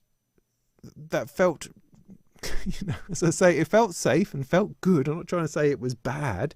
It was just that, looking at what Lula did when she was just patching and finding things and playing with sound and different things moving and stuff, I found that just so inspirational and brave compared to what I was doing. Steve as well had a few different things he could explore, but I had no idea what it was that would come out of his machine next, and different things did, and different things would rise and different things would fall. Whereas, I was just kind of waiting for the next thing in line to turn on and then turn off another thing. And so there was an element of feeling that I didn't push any boundaries. I didn't risk things as much as I could have done, I think. So I'm dwelling on that at the moment. But for what I did do, changing from the EMOM I did on Thursday, which was great, and I did it very straight, and it was fine, and it was enjoyable, to the Saturday, I'd already worked in a little bit more difference in how I was approaching things. And simple things like I had the surface, for instance, although out of tune, it was no longer on the clock. So I had everything clocked originally, which is fine, but also clocks bring rigidity to them. And so I decided to unclock the surface and just stick a square wave LFO into it, which I could then move up and down and change the speed of it however I wanted. And that immediately felt more modular. It felt like it went ding, ding, ding, ding, ding, ding, ding, ding, ding, ding, ding, changed in speed, which is difficult to do when it's sitting there on a clock.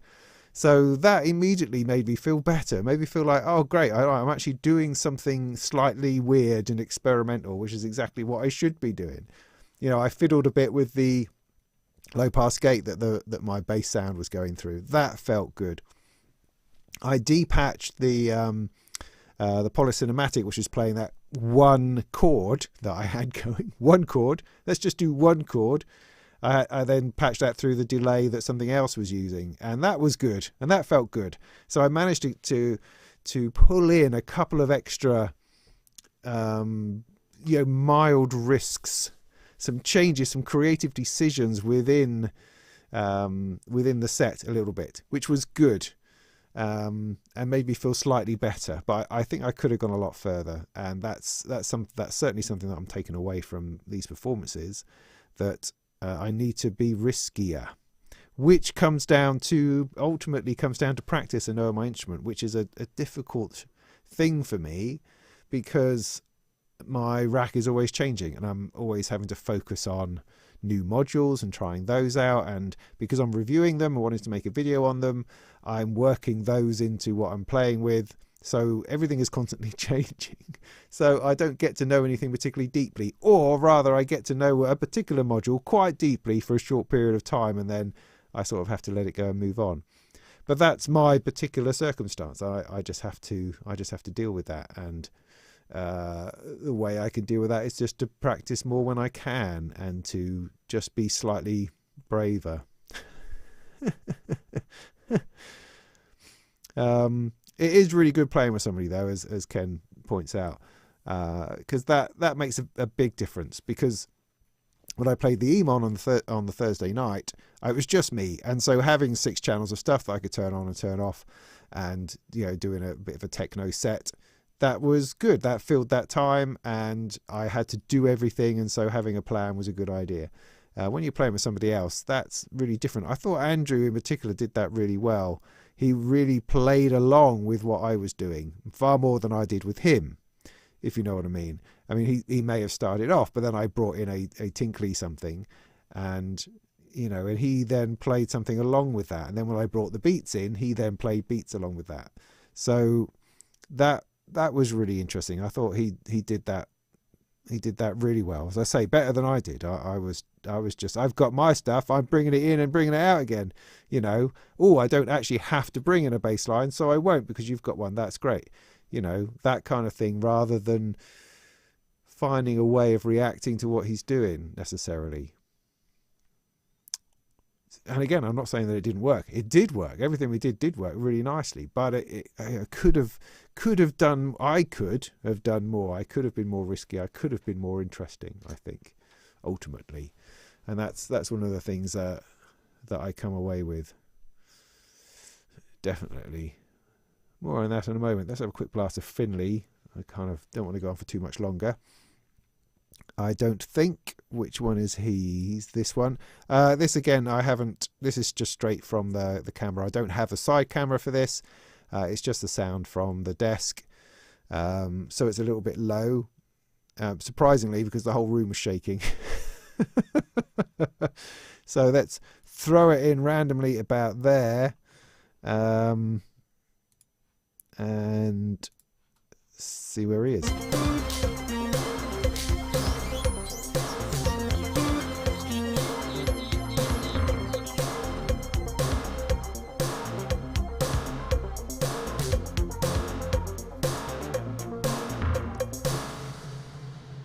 Thank you. All right. How are you doing, guys? It's been a bloody good day, hasn't it? Really, I'm getting quite warm. Hello. Big thanks to Robin and everyone who's put this day on. Electronic Sound, everyone at Art Centre, everyone who's played. You got to do it again next year, right? Come on. This is waiting for nothing. See, that was really nice. I'd nipped out for a pint at this point. So I missed that. So that was lovely to hear.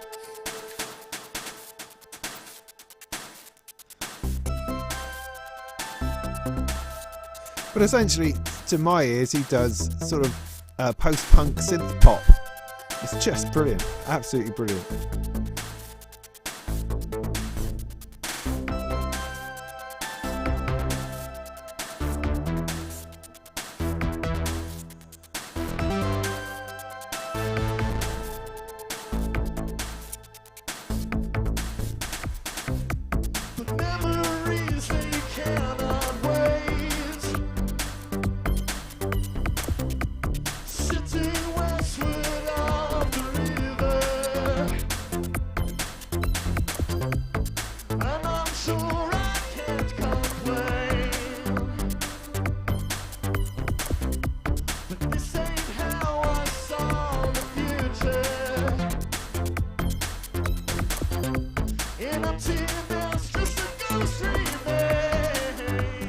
So Finley's using a pair of, I think they were Digitacs, I mean they were Electron boxes, which I was completely surprised by, because last time I saw him play he had modular, and I was deeply inspired, I think, by seeing him sing and play with modular at the same time. I thought that was just the most extraordinary thing I'd seen in a long time, and hadn't expected someone to sing like he sings over the modular. By which I mean you often, when people sing with modular, it tends to be a woman with a lovely voice that's being then gathered in through clouds or through a big reverb and then layered and beautiful and all those sorts of things. You don't get sort of screaming people eating microphones over modular very often, and so that was awesome. But evidently he's refined his set down to something which is easier for him to take around and perform with, and it's brilliant, and he's still very much interacting with everything and doing all that sort of stuff. I'm just gonna move him on. I don't want to get sort of copyright strikes and stuff.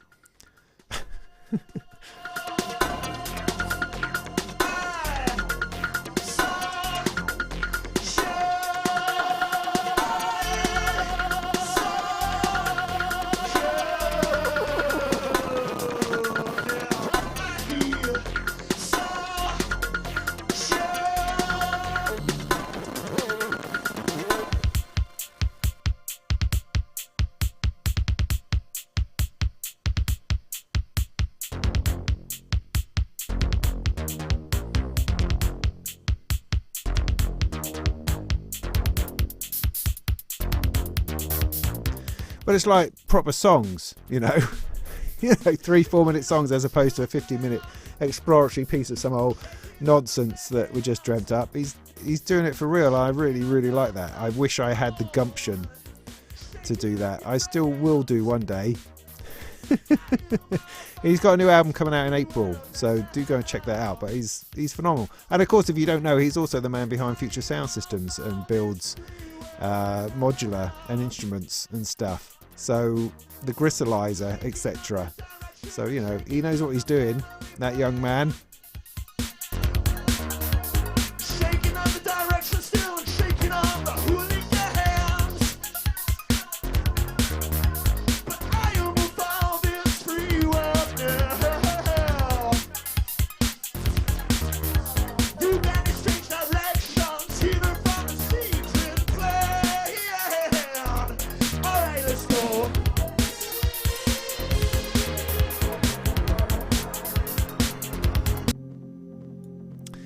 Now, Nick Colt Void, this was transformational, I think I could say, quite easily. It was the most extraordinary thing I've seen in a long time. I mean, Finley was fun. I really enjoyed that. But this woman here was just amazing. Fortunately, as I say, the sound through the desk is not spectacular. It's quite low, and I haven't processed this and raised it up a bit yet. But it was amazing. She brought her own visuals for the backdrop, which was cool. Again, I didn't film it from the side, but yeah, I'll just keep talking for the minute, because I mean, I think what it was that I felt, again, feeling this sense of what I did was quite safe, but also I felt it was dated's not the right word, because we use a lot of nostalgia within synthesizers, but there's something about the sort of the level of techno, for a want of a better term, that I went for was a little bit hackneyed. You know, somebody mentioned it sounded a bit orbital-like, and you know, that's certainly true. So I guess from my background, it would be Orbital and Underworld and bands like that I subconsciously try to emulate, and so that involves turning things on and turning things off. You know, so you play a little bit of paddy stuff, then you drop a kick drum in, and then, excuse me, and then you drop that out, and then you drop it back in with a bass line, and then you drop it out, and then you drop it back in with a hi-hat, or then you add a snare, and then you drop out the bass line. You know, you drop things in and out. I've got these mute switches, the Diff Kids mutes that I use for that. And it works. It works. Everybody understands it. Everybody's waiting for the drop. The drop is very satisfactory. It comes in, it comes out. And I think, yeah, that's all right. That's all right. And that works. And that's fine. And I'm happy with that. But then I listen to something like Nick Colt Void. And I mean, at the moment, she started off by, doing something a bit more experimental, which is very cool. But later on, it just gets so banging that you can't quite believe yourself. you think like you've turned yourself inside out somehow through this. But what happens, and I'm listening to this music quite intently, trying to work out what is going on, because she has this beat that's going on. Simple, just a simple beat, 4 to the floor, it's doing its thing, and there's something going on with it. And then there's a slight change. It's not a huge change. Something changes and it builds. And then after a little while, something else changes. Something else is brought in, another level.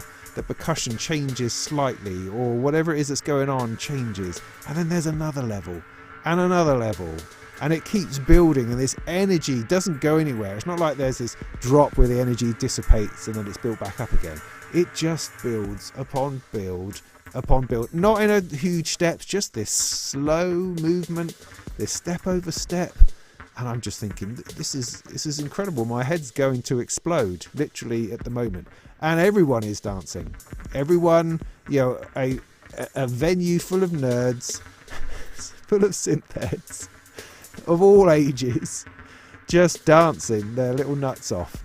And it was quite incredible. And I'm looking at that going, well, that is nothing like what I was attempting to do. And I love this. So why am I not doing that?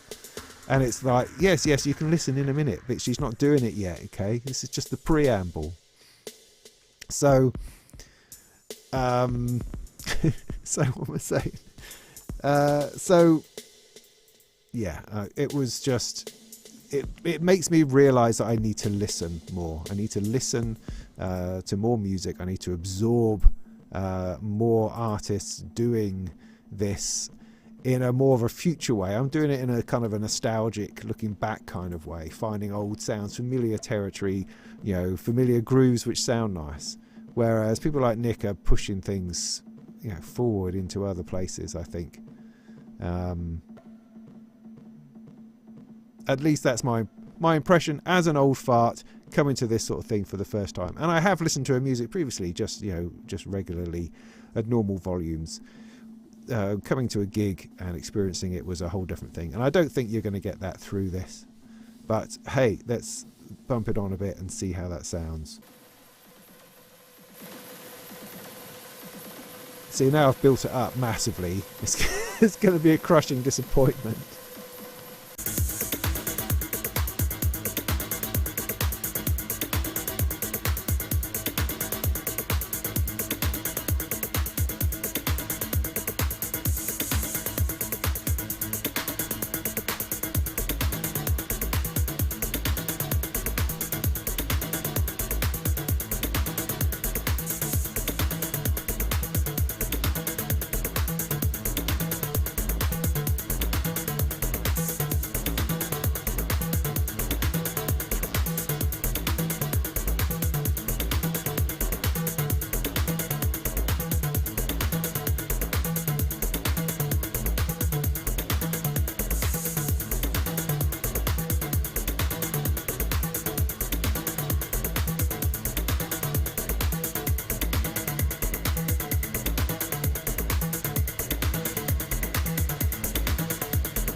So yeah, I mean, she was extraordinary.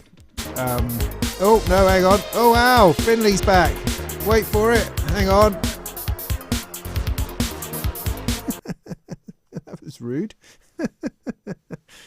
Yeah. So there you go.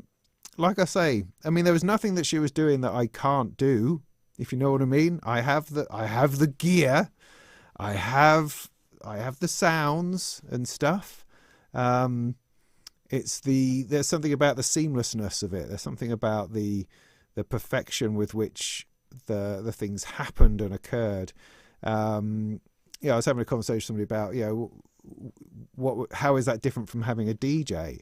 And I think personally for me, there's something in that connection between seeing that person and understanding that they are manipulating machines in order to create this music. And it may be that a lot of it is pre-programmed. It may be a lot of it is sequenced. Who knows? But the illusion, if you like, is great. And I want that. I want that connection. I want that. My mind likes the fact it can wrap around this idea that she is playing these instruments and crafting this music as we go, and that brings something different to it. At least for me, I think, and it makes it, and and as I say, it's inspirational. So it makes me feel like I need to be able to push into be able to do things better like that. To be able to find a groove that I can build on and drop from, not in the cheesy way that I do, where I drop everything out, put everything back in again, but in these layers and in this intensity and this energy that's going on. It was just quite amazing, and suddenly I find myself listening to music again in a different way, and that's great. It's like as I was cooking tea this evening, I put Hannah Peel's album on again, and heard it completely differently to how I've heard it before, and I've played it many times. It's interesting. Music continues to be transformational, certainly in my life, in my experience, at unexpected times. So there you go. So I got stuff out of Synth East that I wasn't anticipating at all, and I was so glad that we had this split event, so that my focus on the day, which was right there in the room doing all the things I had to do, was perfect. And then in the evening, after doing my bit, I could just relax into the awesomeness of these performers and really just soak that up. So, in terms of putting a gig on for myself,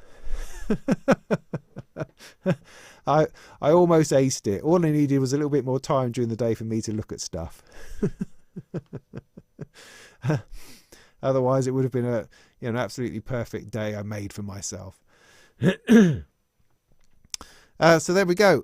That's probably enough for this evening. I think it's getting late, and I think I've talked enough. Any last questions before we go? Synth East stage at Glastonbury, all points east. Well, funny enough, I'd like to do. I'd like to do a synth tent, electronic music tent at Greenbelt, which is my sort of festival home, I suppose, that I've performed at many times in many different guises. No, only one guise really, what we're talking about, but in many different ways.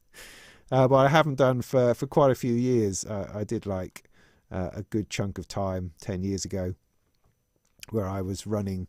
It's where my name Molten came from. I was running sessions called Molten Meditation, where I was using beats and electronic music, mostly on a laptop, on a Surface, for people to chill out and to meditate to. I did it late at night and first thing in the morning, and I did other things. I got angry about stuff and talked about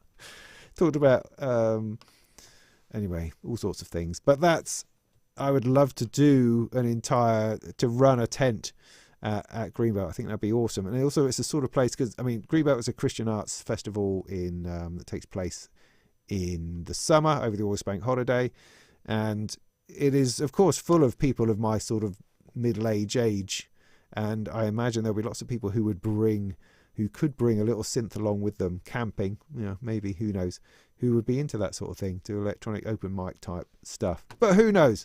Who knows? They don't. I don't know anybody who works there anymore. I used to know people, Greenbelt, but I don't know them anymore. So it's kind of hard to get in. So I don't know quite how to approach it anymore. There we go. But we must do it again. Yes, we must do it again. We'll do it next year. I'm sure we will.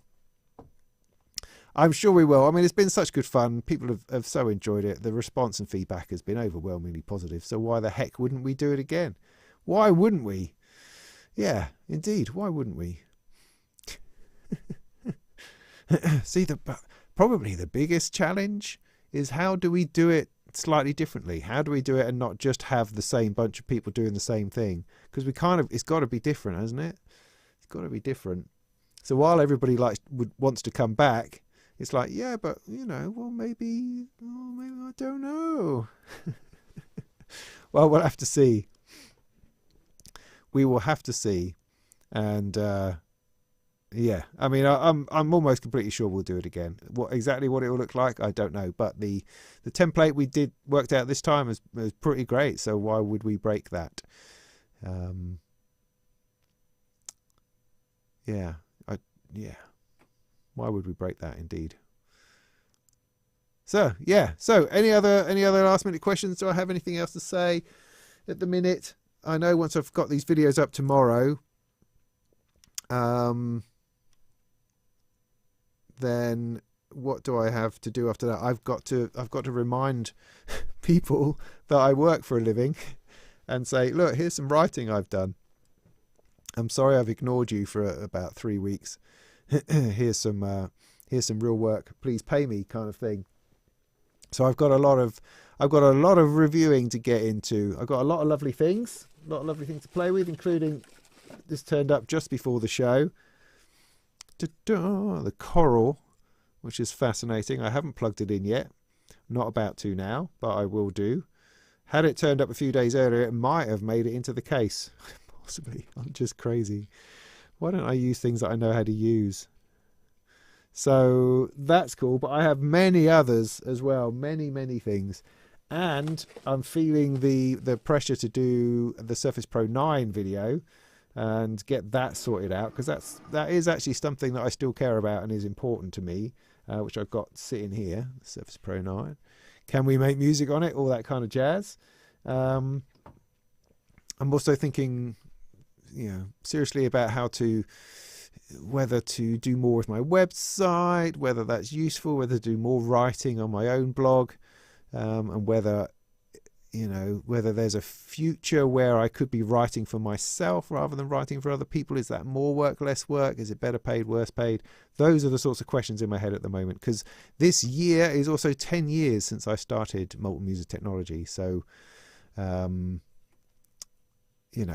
are decisions that need to be made over where I best spend my time, I think. But that's, as you know, if you've been following me for a while, that's something I've talked about a lot, wrestled with a lot, cannot find the right answer to. I mean, how fantastic was it in the 2 weeks leading up to Synthfest? All of those Descartes Dream videos. I mean, that was just brilliant. Absolutely brilliant. I sort of made this mental decision, mental in both ways, mental as it is in my head, and it was crazy, just to not do any work and just prepare for Synth East, which turned into a week of Descartes Dream for no reason, really. But I was able to kick out videos every day, and that felt so good. I felt so enormously productive in this challenge of building this synthesizer and getting it over the next bit and the next bit, doing that and then filming it, editing it down in the evening, uploading it overnight, that kind of thing. It was just totally brilliant. And then doing the synth prep videos at the same time. So just imagine if I wasn't having to do a day job, the sort of productivity I could be doing, the sort of number of videos I could be releasing. But then on the other hand, where you then look at the views and you look at the advertising revenue on all those videos, and my advertising revenue sort of went a little, up just a tiny bit, and you think, well, that's not earning me a living, is it? That's not going to work. I earn about the same whether I do 10 videos in a week or 2. It's like, oh, there has to be a way. There has to be a way to make that work without having to read adverts on my own channel. There has to be. So I don't know. I'll keep looking at it. I'll keep trying. But it was thoroughly enjoyable to just get stuck into a project and do it full time. That felt really, really good. So beer reviews, yeah. There's a thing.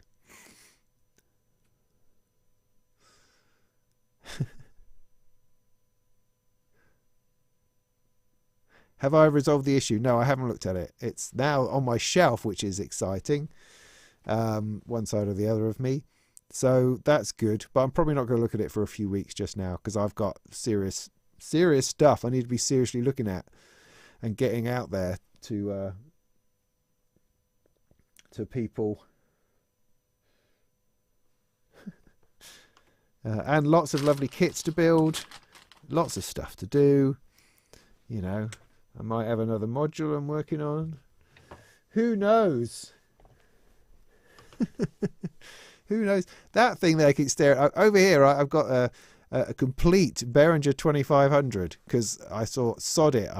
You know, I've always wanted to try a 2500. I've got the whole lot there. I've never turned it on. I've played with some individual bits. I've never played with the sequencers, and I need to do a video on it because it looks nice. It's there in a complete case almost, looking decent. All those colourful knobs. I need to do a video on it, man. It's just sitting there staring at me. Gotta get that done. Just crazy bonkers stuff.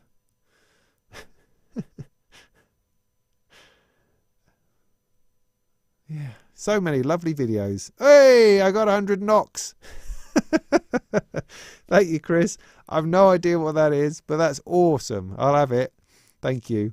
Yeah, cheers, Andrew. So yeah, let's start closing this down. Yes, Nick Colt Void.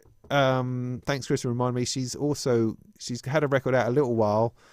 She had some limited edition vinyl which sold out. She's just got vinyl back in again. I've bought myself a copy, and it's good. It's really good. You should go and check that out. It's interesting talking to Mark at Electronic Sound about her, and she should be kind of more famous than she is. She was in a bit of a great group a few years ago that did some marvelous stuff, and then just sort of petered out, just over some kind of problem or something or other, which was a shame because they were going to go a long way.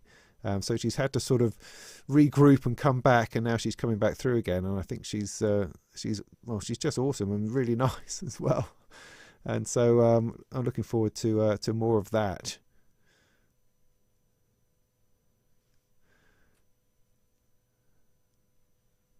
Great. So yeah, let's sign off on this one then. Thanks ever so much for watching. This has been the recap of Synth East. I hope that's interesting. Tomorrow, possibly the next day, there'll be a few videos out showing the performances. Certainly the first performances. Not so sure about Finley and Nick's performances because I don't have a sort of a mix of ambient sound with it, and also copyright, etc., because they're proper people who release proper music. So the videos will probably just be of the patch off and mine and Steve's bits and pieces. Thanks for that. Thanks, Andrew. And that'll be cool. I should have that out tomorrow so you can have a look at those full length as well as little clips in bits and pieces, that kind of stuff. I'll do that. Also, I've sent all the footage off to the others as well, so Gaz might be putting something up. I know he took some of his own film of the event as well, so hopefully he'll put something up too. And there's a rumour that Sonic State might do a little news item. We shall see. So thanks very much for coming. Thanks for coming this evening and checking this out. It was a wonderful, wonderful event. I'm so bowled over at how well it went. So pleased and so thankful for everyone who came and supported it, and for all the hard work that people did in making it what it was, which was a brilliant little get together of people who are into synths and stuff. We made some noise. We did some tunes, we poked around with gear, we drank some beer. Just brilliant. Totally brilliant. Why wouldn't I do it again, eh? Yeah. See you next time. So, cool. And in the meantime, go make some tunes and all that. I can't quite believe it's done. It's gone through. Amazing. But yeah, I'll see you at Super Booth, if not at that synth and pedal thing. Possibly, I don't know. I better look into that. And we'll go from there. Lots more goodies to come. Always more videos in the channel. Lots of things round the corner. See you later.